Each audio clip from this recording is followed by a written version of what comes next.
So I'm going to change this up today because my channel or my videos are kind of boring. So I hate talking to a camera. Uh, so I actually brought my brother in. Say hello, Ronnie. Hello. So let's get started. Um, Let me get to the screen here and we'll talk about it. So we go with, let's just read the heading. God creates this earth and its heaven and all form of life in 6 days. In 6 days. The creative acts of each day are described. God creates man, both male and female, in his own image. Man is given dominion over all the things and is commanded to multiply and fill the earth. Well, again, the heading is kind of misleading. It says 6 days, and everybody's fixed on that 6 days. So in my last video, I explained to you that how we can see Andromeda, which is 2.5 million light years from Earth, but we can see it with our naked eye. So there's no way that we could think that 7,000 years ago that the universe was created. Ronnie, there was a star that you mentioned that is older than even the Big Bang. Is that right? Yes, there is. It was determined that it was 14.5 billion years old. Nice. So again, the Big Bang's a bunch of garbage too. They don't have it's. So again, I've always for a long time now. I understand that God and the universe are one and the same, and when we talk about God and the broad dynamic of what God is, it's what God is different than who God is. Okay, there's that's two different ideas. It's not one and the same. So sometimes when we look at the Bible, we don't when we see the word God, we just attribute it to the supreme being, and it's always the creator of the universe. But again, with the fact that we know Andromeda, we know that's 2.5 million light years away, so light has to travel, and it travels at a certain rate of speed, and that's just the bottom line. So we have to take the facts as they are and not try to build upon false ideas. And here in this first line says, in the beginning God created the heaven and the earth. So remember that again, this word heaven is singular. It's not, and again, we know that that had been changed by other more recent Bibles, calling it heavens to give it the no more dynamic idea that God created the universe. But no, there's definitely the word heaven here.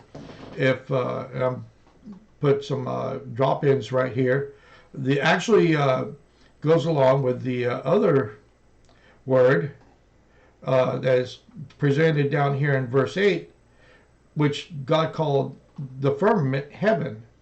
And and those two words are one and the same in a lot of ways. Heaven is the firmament. It's the atmosphere that is developed around us. So again, it's actually the correct Hebrew. When you study it out and you look at the Hebrew language, it actually I've seen this on a video, and I'm not going to drop the video in here, but the guy who was studying Hebrew said this was the word heaven was sky water, which is firmament, which is the atmosphere. And we'll go through this and I'll show you how that works. So again, it's God which God is the word here is in Hebrew is Elohim, and it is plural. So when you talk to Christians and they, they say, well, Jesus Christ was there. And so that's how you have a plurality. Good. I'm glad they agree with me that Jesus Christ and the Holy Ghost and the Father were all there in the beginning to create the heaven and the earth. Still, if you look at math,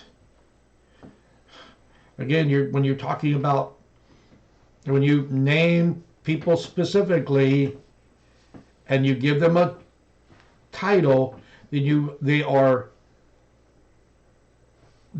they are separated by our thought process. There's no way that you can, at least for myself, I don't see how you can say that Jesus Christ and the Father and the Holy Ghost are one and the same.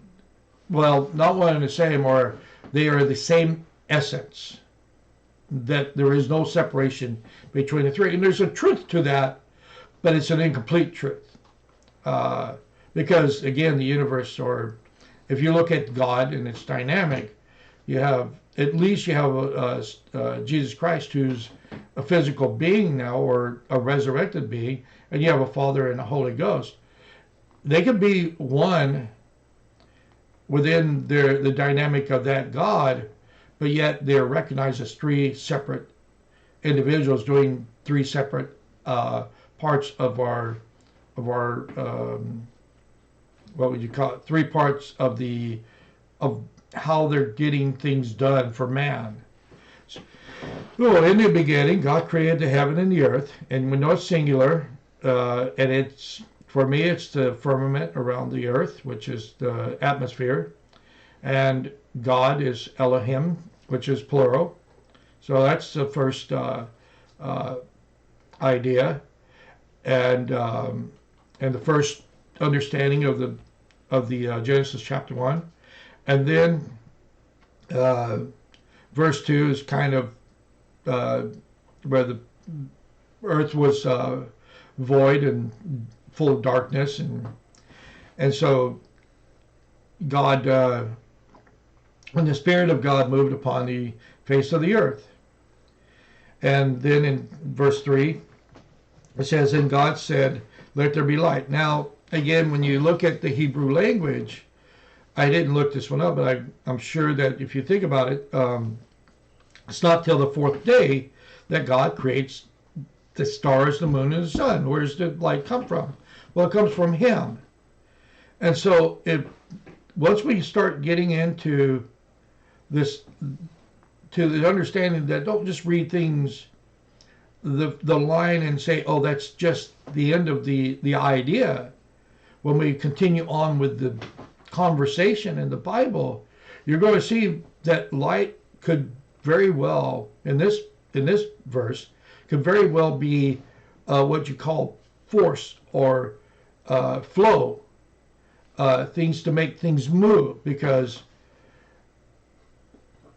God saw that in verse 4 we got God saw that the light was good, and God divided the light from the darkness. And we know that in His scope of thinking that everything's already made, it's already done.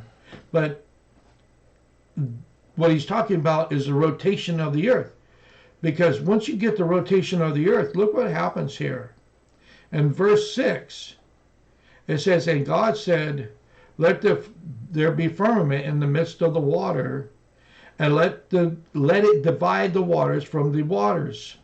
So again, with centrifugal force and the rotation of the earth, this creates an atmosphere around the earth. That's why you can't just take the word light and make it literal.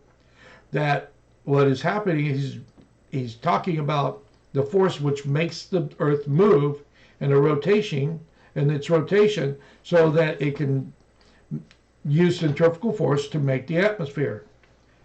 So again, it's a very important idea to understand that not all the time is light. It can be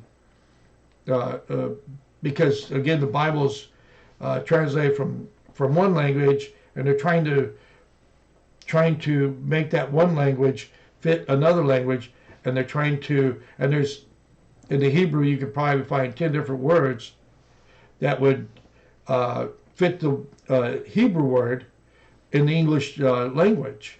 So it's kind of complex in that way. Well, anyway, so he divides the water. And and then look at the language here. So one of the things that I've noticed is he's specifically talking to the earth and its mass. And he's talking to it. And then he goes down. Here's another one. In verse 11, he says, "And God said, let the earth bring forth grass, the herb yielding seed, and the fruit of the fruit tree yielding fruit after his kind, whose seed is in itself upon the earth. And it was so." So again,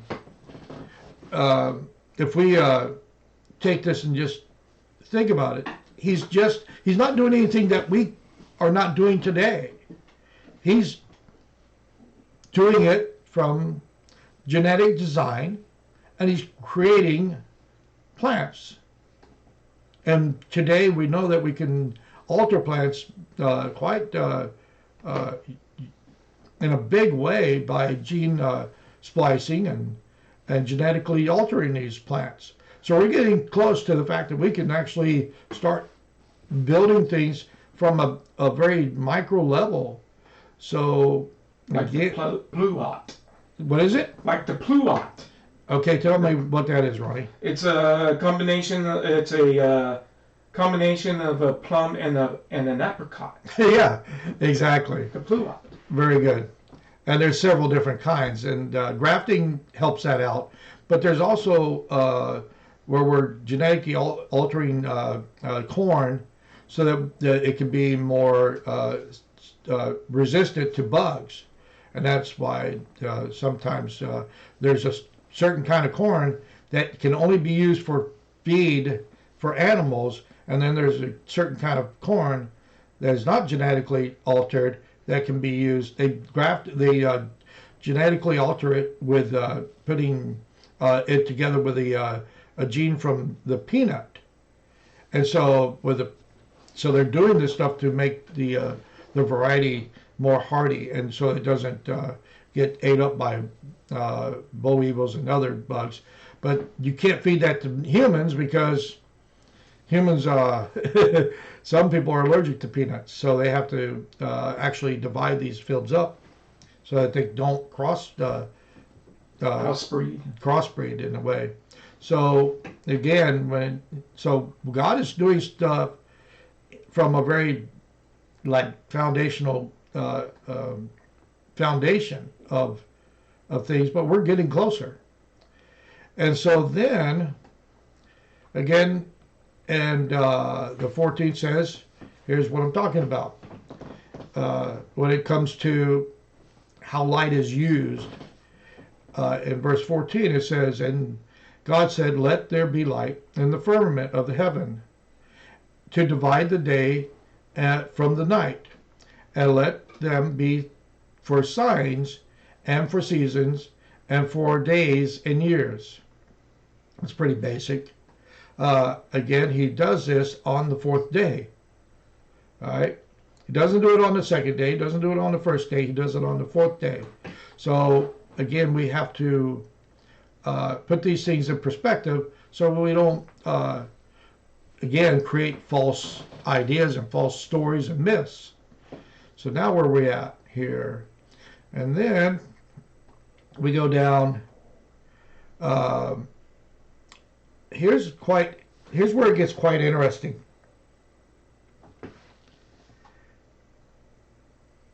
Here's verse 20. I want you to listen to the language here and watch how it goes with verse 21. "And God said, let the waters bring forth abundantly the moving creatures that hath life, and fowl that may fly." Look at that. May fly. Crazy, huh? Because not all birds fly. Not all the birds fly. There's penguins, there's emus, ostriches, the dodo bird, which is extinct since the 40s, I believe. Is that right, Ronnie? They were extinct in the 1850s. 1850s. He's smarter than I am on a lot of stuff. That's why I brought him in. He can really add to our videos here. And it gives me a lot more energy. I'm actually talking to somebody. So then you have, yeah, the mayfly. I just caught that a couple of years ago. It's crazy. And then now watch this. So, and God said, and God said, all right? And God created great whales and all these moving creatures, all right? So it gets a little bit more handy once we get down to verse 24. And God said, let the earth bring forth the living creatures after his kind, cattle, creeping things, and beasts, and so on. Then in verse 25, it says, and God made the beast of the field, of the earth, after his kind, and so on and so forth. Now, here's where it really gets unique. All right? Here's where I caught it. Whenever I was reading the scriptures, I read this chapter over 100 times probably, just because I'm really into the creation and the uniqueness of God and the nature of God in that debate. But this, it took me a long time, but I caught on to this a couple of years ago. Let's read this. And God said, let us make man in our own image, after our own likeness, and let them have dominion over the fish of the sea. All right. Now, let's go to verse 27 and see what it says here. Remember, in verse 26, it says, and God said. What does that mean? All right. Think about that. And now in verse 27, it says, so God created man in his own image. So God. So this is command, and this is the actual part where he actually fulfills what he commands. And who does he command? Well, let's go to the scriptures real quick. Let's go to John chapter 1. Let's go to John chapter 1. What does it say here? In the beginning was the Word, and the Word was with God, and the Word was God. So, again, this is important. This is very important to us. This helps us understand. This helps us understand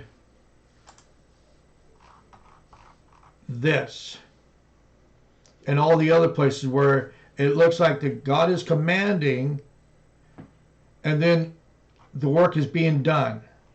So we definitely have a conversation going on here. It's not just one individual talking to the earth, which in the beginning you could see that God was just talking to the earth and to the elements and making them move. And God made the firmament, okay? And God said, let there be a firmament, And so, again, you're looking at things dynamically, and God called the dry, or let's see, yeah, here we go, verse 11. Let the earth bring forth grass. And the earth brought forth grass. So that's different from whenever he says, and God said, let us make man. And then,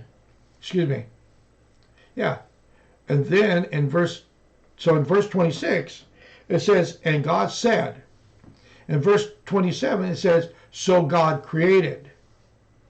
And then you go back to John, and then it's relevant. It brings more meaning to the, more conversation or meaning to the actual words there. And they were told to be fruitful, multiply, replenish the earth, and subdue it, and have dominion. So when you give somebody dominion over something, you've basically made them a god over that which they have uh, effect and authority over, their platform of responsibility. And then down here, it's not really anything new, but everything's is done. And he's just telling the people, hey, you can eat it. If I grew it, you eat it. All right? That sounds like a good idea. So just remember that when you read the scriptures, don't just all the stuff that you've been taught. It's probably a lot of it wrong. Give yourself a chance to learn things a little bit more in depth. And no matter who's telling us these things, sometimes they're wrong. Bruce R. McConkey's wrong. Brigham Young was wrong. All the prophets and apostles have been wrong at one time or another. Even the apostles of old were saying their feelings was Jesus was returning soon after his resurrection for the second coming. And we know that was not true. All right? That was in their minds. People write as they're influenced by the Spirit, but man has influence also just because of he has some ideas already fixed into him. So that's important. Let me show you something here in chapter 5, which is important to us. In chapter 5, I've got it highlighted here. It's very important.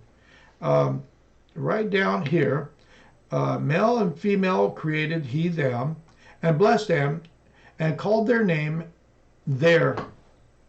Adam. It's a plural, right? Their name. So Adam meaning they were the first creation of man in the day when they were created. Okay, again, I know it's in the Book of Mormon. I can't remember where it's at, but seems to go along with Adam was created for a special purpose. If you look at, and we'll go through, might as well go back to chapter 2, but let me tie this in real quick. But here's the most important part. Now there's a lot of debate on what this image and likeness looks like. Well, God explains it to us right here in verse 3. And Adam lived 130 years and begat a son in his own likeness, after his image, and called his name Seth. Again, so if you have any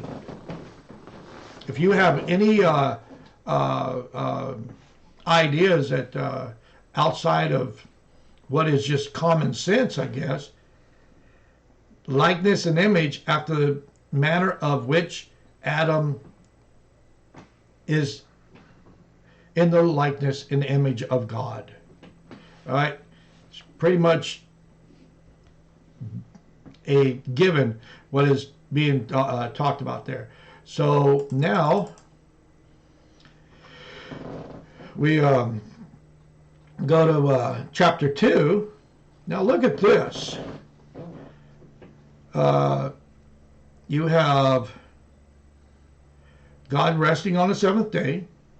All right? He blesses it. And then, right down here,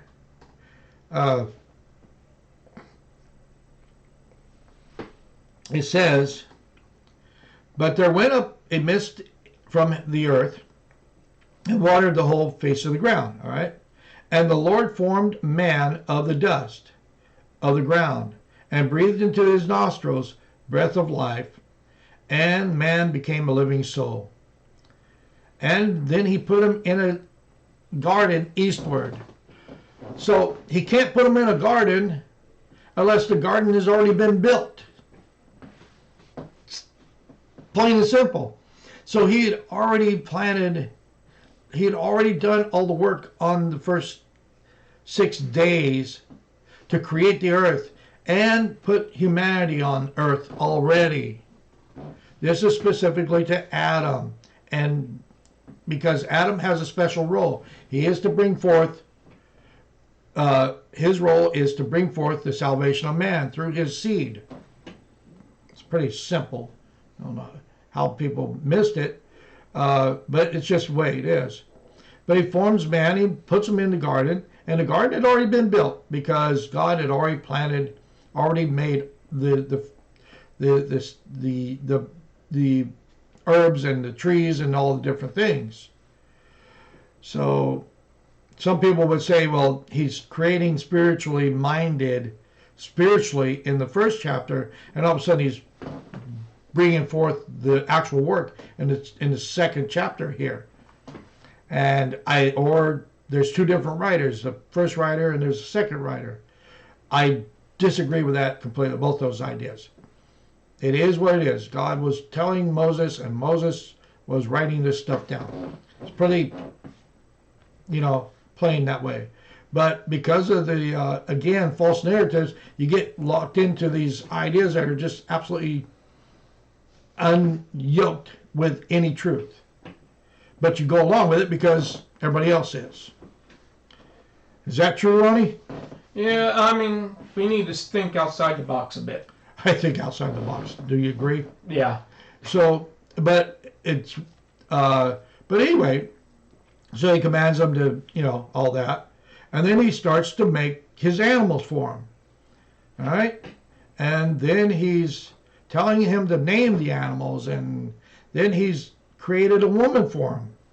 Again, if you look at the second chapter, go back and read. I'm not going to spend a lot of time on it, but the most important part of that is this is not the same creation as you had on the chapter 1. It's a totally different creation. He's talking about specific man and woman, Adam and Eve, who are the parents of all of the forthcoming people that will eventually bring Jesus Christ into the world. And I'm not the only one who says this. Actually, I found this out from the old man on TV. It's called The Shepherd's Chapel.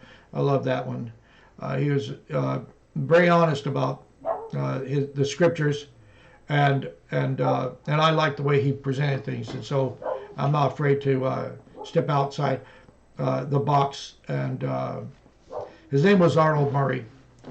And so anyway, there's our today's lesson on chapter 1, a little bit of chapter 2, and a little bit in chapter 5. And I'll get the next video to you next week on chapter 3, so that you can be entertained by it, and we can go through this Come Follow Me together, and through some of the more important chapters that we have that are presented to us in this year's study.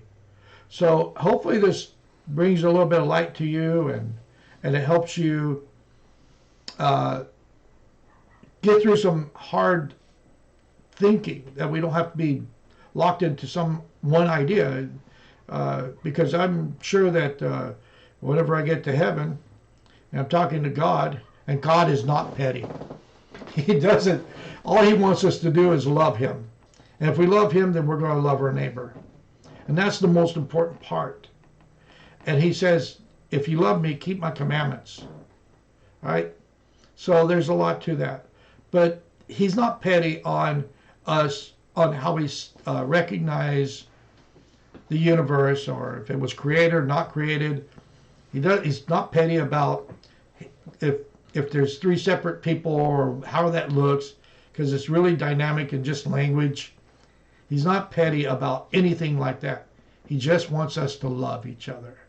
And he wants us to join each other, join him once again. And then whatever we leave out in our understanding, he's going to fill in if we want it. That's just the truth of it. Is that right, Ronnie? Yep. Very good. So, again, if you've got this far, then I'm going to remind you to subscribe to this channel, and let's get the word out to people who are struggling,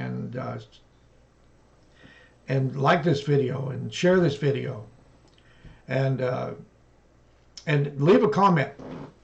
I'm sure that there's probably a few ideas that I haven't thought of, but these are the comments after I've listened to a bunch of others.